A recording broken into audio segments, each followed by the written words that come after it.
All across the Iron Islands, men sit around driftwood fires and drink to the old way. When the Ironborn were feared, wherever the waves were heard. When our strength was in our ships, not our stories.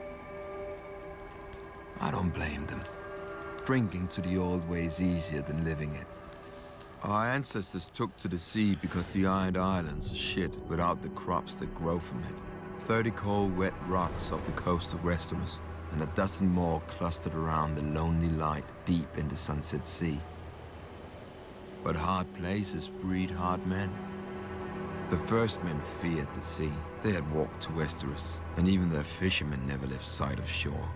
I wish I could have seen the face of the first watchman to see our ships climb over the horizon. He was not the last.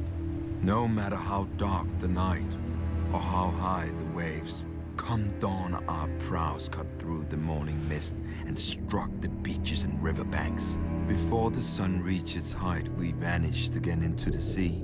Our longships filled with gold, food, scared children and sobbing women. For thousands of years, the Ironborn reaped up and down the Sunset Sea, driving the men of the Greenlands far inland, or into walled castles where they paid us tribute.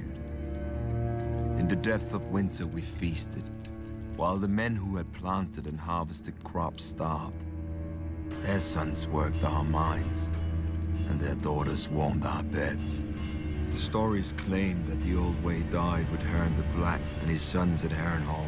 Our ships and axes were no match for Aegon's dragons, so our ancestors bent their steel into fishhooks and our kingdom into villages, and started telling the red tales around the fire of how we used to be strong and how one day we would be so again.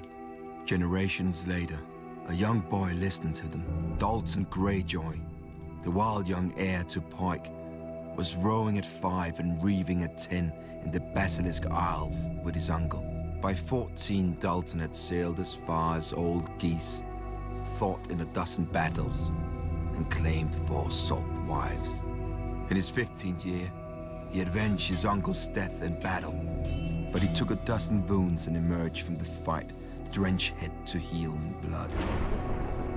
From that day forth, men called him the Red Kraken. During the Dance of Dragons, the Red Kraken picked the side that was fighting the Lannisters and fell upon the Westerlands while the Lannisters were up at war.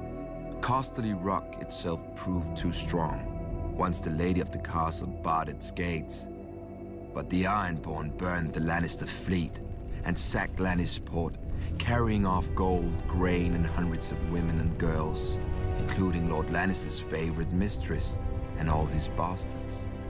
The Red Kraken now ruled the Sunset Sea as his forebears had, and his longships again brought the Old Way to the coast of Westeros. But then the war ended, and the mainland armies came home. The Iron Throne commanded the Red Kraken to stop reeving, and when he didn't, a mistress opened his throat as he slept. While his son squabbled, the Lannisters sent their soldiers to the Iron Islands. Thousands of men, women, and children were put to the sword, and scores of villages and hundreds of longships were put to the torch. The glorious return to the Old Way had lasted almost 2 years.